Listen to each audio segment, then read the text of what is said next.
It was supposed to be just another summit, the kind where powerful people say big words, take photos, and leave. But this one felt different. It was the Global Leadership Forum on Africa's Future, hosted in New York City. The air was heavy. Protesters outside chanted about exploitation, while inside the room was cold, not from the AC, but from history itself. In the front row sat Donald J. Trump, sharply dressed, oddly calm. And next to him, Captain Ibrahim Traoré, the 36-year-old leader who had become the face of a bold African resistance. Some whispered he was too young, others said he was too dangerous. But the truth? He was too awake for the world to ignore. As cameras rolled, speakers droned on about cooperation, stability, and shared goals. But in Traoré's eyes, you could see it. A storm was building. His jaw clenched when Africa was described as developing. His hands tightened when colonial legacies were called complex history. And then Trump took the mic. He smiled that famous grin and began, "I understand Africa. I rebuilt my legacy from nothing. Just like this man here, Captain Traoré." The room froze, and so did Traoré. For a second, nothing happened. Cameras zoomed in. Journalists leaned forward. Trump kept talking, comparing his business struggles to Africa's colonial wounds. He spoke of sacrifice, comebacks, and greatness. Then suddenly, Traoré stood up. No notes, no hesitation, just his voice. Clear, low, sharp. "Don't compare me to you." The words dropped like thunder. Gasps echoed. Some laughed nervously. Trump blinked, stunned. The moderator's mouth hung open. But Traoré wasn't done. He stepped to the podium, his military boots heavy on the marble floor. He didn't raise his voice, but his truth shook the walls. "You inherited empires built on blood. I inherited ruins left behind by them. You were born into power. I was born into war. You had banks. We had burned schools. So no, Mr. Trump, don't you ever compare your struggle to mine." There was no applause, just silence, the kind that hurts. A woman from Ghana quietly wiped tears.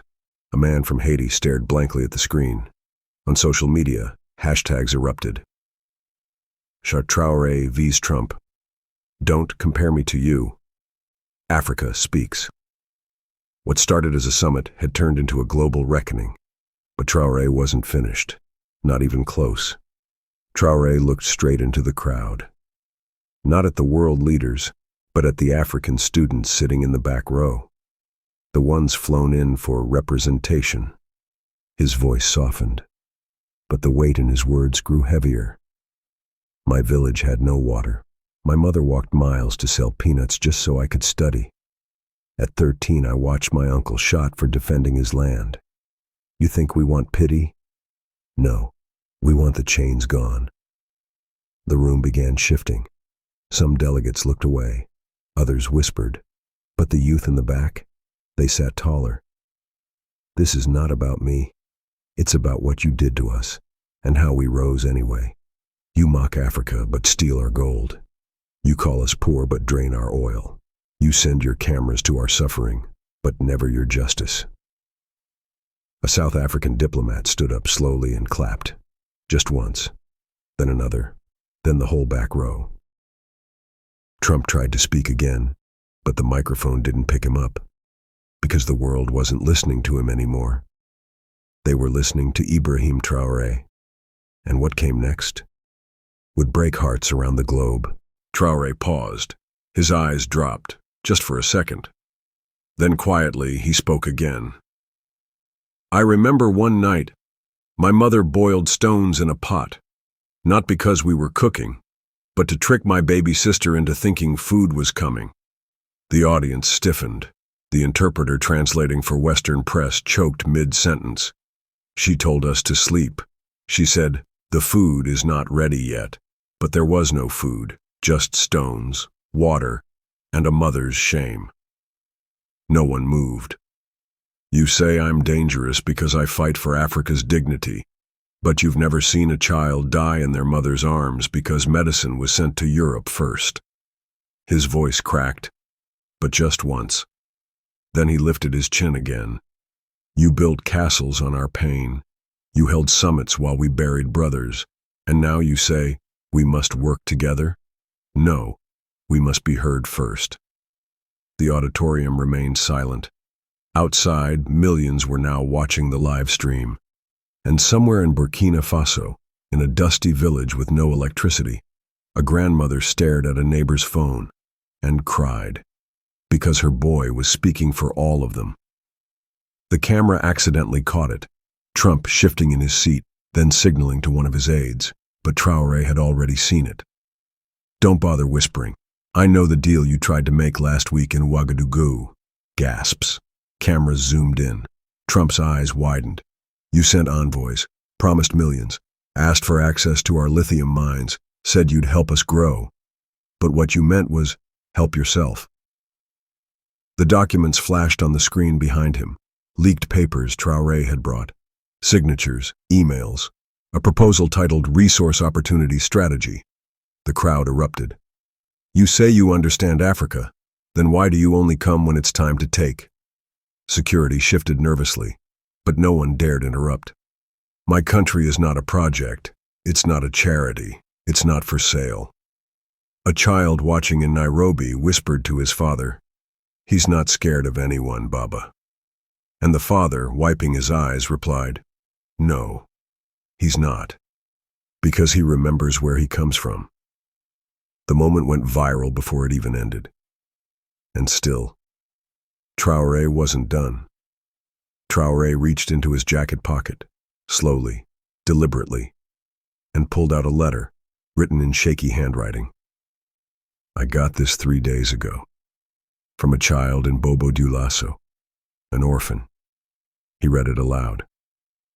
Dear Captain Traoré, I know I am small, but if you go to the big meeting, please tell them we are not stupid. We are just tired. We want to eat and go to school. Please don't let them laugh at us again. The room collapsed into silence. No politician moved. No camera blinked. He lost both parents in a drone strike during a Western operation that was classified. Nobody was held responsible. No justice, just rubble. A tear slid down Traoré's cheek. I carry his voice with me, and the voices of millions more. This summit? It's not about trade. It's about truth. He folded the letter carefully and tucked it away. The audience didn't dare breathe, and somewhere, in that orphanage, a little boy smiled for the first time in days, because he had been heard. By now, every news outlet in the world had cut into their scheduled programming.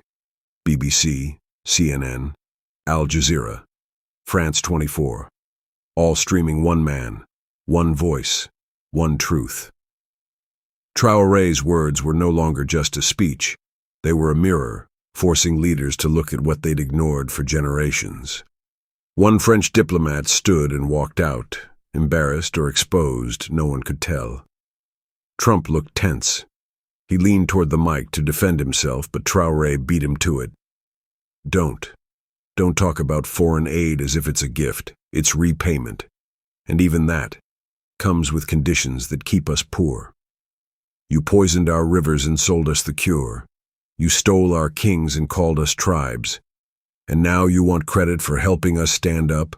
We never fell. We were pushed. Cameras caught tears in the eyes of a Nigerian ambassador. And then, slowly, the applause began. Not from the dignitaries in suits, but from the youth in the back row, from young African voices rising like thunder. One chant echoed through the chamber. We are not your burden. We are our own future. The tide was turning, and Traoré, he hadn't even told the hardest part yet. Traoré took a long breath. Then he looked up, not at Trump, but at the camera, straight into the eyes of every viewer around the world. My older brother was killed at 16. He was peaceful, brilliant, wanted to be a doctor. One day he joined a protest outside a foreign-owned mining company that was dumping waste into our village stream. He stopped. The room leaned in. They said he attacked a guard, but the autopsy showed his hands were tied when he was shot. The room erupted in gasps. Traoré's voice trembled, not with weakness, but grief that had aged into strength. They paid my family $700 and told us to move on. He turned to Trump. That's what you want me to do, isn't it? Move on, smile for the cameras, shake hands, forget the blood. But I didn't forget. I joined the army, I rose through the ranks, and now I stand here, not as a soldier, not as a politician, but as a big brother, still waiting for justice. Even the most hardened reporters wiped their eyes, and on social media, people everywhere started changing their profile photos to his brother's name. Yacouba Traoré. The world had learned it now. Traoré's voice dropped low, so low the room leaned in to catch it. Mr. Trump, in 2020, while you were still president, I wrote you a letter. You never replied. A murmur shot through the room. Traoré pulled out a folded envelope, worn, stained, yet neatly preserved. I wasn't yet in power. I was a captain serving in the North. I'd seen what your military aid had done. It wasn't helping us fight terror. It was helping corrupt leaders silence us. So I wrote you. Told you we didn't need bullets. We needed books, schools, dignity. He opened the letter and read, Dear President, I do not hate you. I just want you to stop sending weapons into our wounds. We are tired of surviving. We want to live. The audience was stunned. But you didn't reply. You were too busy tweeting. Trump's face twitched. And Traoré? He folded the letter back, kissed it, and placed it gently on the podium. That letter became my war cry. And this summit, this is your reply. Too late. Somewhere in a slum in Dakar, a teenage girl watching on a cracked phone whispered, He speaks for us, all of us. And the world finally began to listen. The audience thought it had heard everything. They hadn't. Traoré looked at the crowd and then whispered a name. Her name was Awa. She was 8 years old. A pause. A deep breath. I met her in a hospital in Dori after a drone strike hit the wrong target. Western intelligence claimed it was a suspected hideout. It was a school. Awa's school. A photo of a little girl appeared on the screen behind him. She had third-degree burns on both hands, couldn't even cry anymore. Her tears had dried. She just stared. No one moved. Trump looked down. The moderator swallowed hard. She tried to write her name, even with her burned fingers. The nurse told me, she keeps saying she doesn't want to forget who she is. A single sentence followed. She died 3 days later. A woman in the audience sobbed, loudly. I'm here today because I promised her. I would make them hear her name, Awa. That's all she wanted, just not to be forgotten. For the first time in the summit's history, even Western leaders wiped away tears. And for once, across borders and politics, a child's name broke every wall. Traoré pointed to a symbolic seat placed at the front of the room and labeled Observer Nation Burkina Faso. You always put Africa in the back row, even when we host your troops, even when we feed your industries, even when we bleed in your wars. You give us observer chairs while you decide our futures. He walked slowly toward the chair and lifted the plaque. This is not an observer nation. This is a sovereign people. Then he walked to the center table, where the U.S., France, China, and others sat. And he placed the Burkina Faso plaque right in the middle. The room didn't breathe. If you say this summit is about equality, then prove it. We're not your guests. We're your equals. We brought civilization while you were still painting caves. You enslaved us, then blamed us for being behind. Now you build fences and say we're the problem?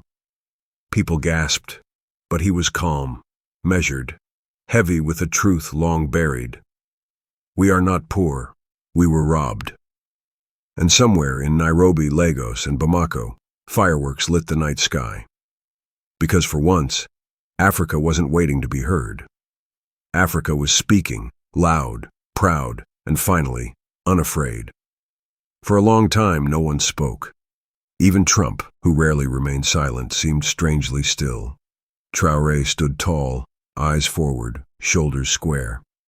He had said more in 1 hour than most presidents say in a lifetime. But just as the moderator prepared to close the session, Trump stood up. He took the mic, cleared his throat, and said, "I may not agree with everything, but this was powerful." The audience was confused. Then he continued, "I've made deals, I've built towers, but I've never built this kind of respect." Traoré didn't flinch. Respect is not given through deals. It's earned through justice.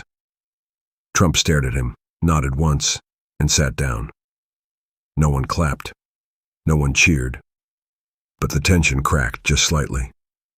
Then Traoré, turning to the camera, said, "To every child watching in a village, to every mother cooking with hope instead of food, I spoke today because you deserve to be heard." And in that moment, the summit was no longer about policy. It was about pain, power, and possibility. And the world, for once, didn't just watch Africa, it listened. As Traoré stepped back from the podium, a journalist from Canada suddenly stood up. "Captain Traoré, may I ask, why now? Why today?" For the first time he smiled, but it was not joy, it was memory. "Because exactly 10 years ago today, I buried my best friend." He looked away, eyes lost in a distant past. His name was Karim. We were just cadets. He had dreams bigger than this building. We studied by candlelight, took turns sharing one pair of boots. One night we were sent to clear a rebel zone. It turned out to be a trap. American-made drones, French ammunition, bad intel. He was shot right beside me. A hush swept the room. His voice shook, finally, cracked open by grief he'd held in for years. He told me, "Promise me you'll survive, and make them listen one day." Today is that day. He pulled a tiny item from his coat, Karim's name tag, still cracked, still blood-stained. I kept this, every mission, every speech, even now. The entire room stood, not by order, not out of fear, but out of pure human respect. The unexpected happened. One delegate from Colombia raised his hand. "Captain Traoré, your words have moved not just Africa, but all of us who've been ignored. I grew up under dictatorship. Your fight is our fight." Then another hand, from Palestine. "I've lost cousins to occupation. You speak for us too." Then a woman from Vietnam, with tears in her eyes. "Our trauma still bleeds. You reminded us that truth doesn't expire." One by one, nations who had been silent began to stand with Traoré. No slogans, no rehearsed applause, just human beings, finally recognizing each other's pain. Trump looked around, slowly, uncomfortably. He had never felt small before. But now, the spotlight had moved. This wasn't about him anymore. It was about the voices of the once voiceless. And right there, on the world's most powerful stage, the West lost its monopoly on truth, because a soldier from Burkina Faso had reminded them that justice does not speak with a British accent. It speaks with scars. And the room was finally listening. Outside the summit, protests had turned to vigils. Candles lit the streets from Bamako to Boston. A girl in Soweto painted Awa on her wall. A boy in Brazil held a sign that read, "Africa is not a continent of pity. It's a continent of pride." Inside the UN, something profound happened. The flags around the hall, usually stiff, ceremonial, seemed to hang heavier. The silence wasn't empty. It was sacred. Then, Traoré stepped forward one final time. This is not a goodbye. This is a beginning. He walked past Trump, past Macron, past power, and stood in front of the youth. You are not forgotten, not lost. You are not what the world says you are. You are gold. You are fire. You are Africa. Now rise. And they did. The youth, tears streaming, fists raised, stood up, and across the globe, watching on phones and laptops, millions cried, profusely. Because for once, Africa didn't whisper, it roared. The summit had ended, but Captain Traoré stayed seated, quiet, distant, staring at the empty podium. An aide approached and whispered, "There's a call for you, from home."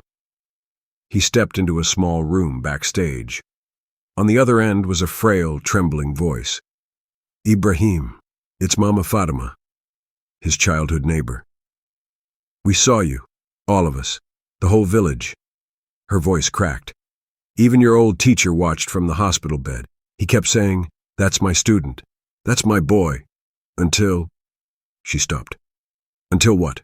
he asked, voice shaking. He smiled. Then he left. Traoré didn't answer. He just stared at the floor, trembling. "He said to tell you. He's proud. And now, you've done enough." Silence. And then the tears came. The boy who had once carried water barefoot. The soldier who buried his best friend. The president who roared before the world. Now sat alone, sobbing like a son. Because the people who made him strong had finally seen him. One last time, 1 week later. Traoré returned home quietly. No red carpets, no bodyguards, no ceremony. Just him. In a dusty village in Burkina Faso, kids were playing in the sand. One little boy, barefoot, skinny, joyful, ran up to him, waving a stick like a sword. "Are you the man who shouted at the white man on TV?" he asked. Traoré smiled. "Yes, I am. Mama said you're a president, but you look like my uncle." He chuckled. "That's good. Presidents should look like uncles, not kings." Then the boy asked, "When I grow up, will they listen to me too?" Traoré knelt beside him. "If you speak the truth, and never forget where you come from, yes, they will." The boy handed him his stick sword. "Here, you'll need this again." And Traoré, with tears in his eyes, held it like a sacred gift. Because in that moment, he knew. This wasn't the end of a speech. It was the beginning of a generation. In a quiet studio days later, Traoré recorded one last message for every young person who watched. No applause, no politicians, just him and a single camera. If you watched me speak, and you cried, if you felt something in your chest you've never felt before, that was truth. That was your soul remembering who you are. He leaned forward. Don't let them tell you you're weak, or poor, or powerless. You are fire. You are story. You are the child of warriors, queens, and earth. Then he smiled. And if this story touched your heart, then I ask you, share it. Let someone else feel seen. Let someone else remember they are not alone. Like this video if you cried. Comment with the name of someone you want the world to hear. And most of all, subscribe to this channel. Because from now on, we tell our own stories. And the world will listen.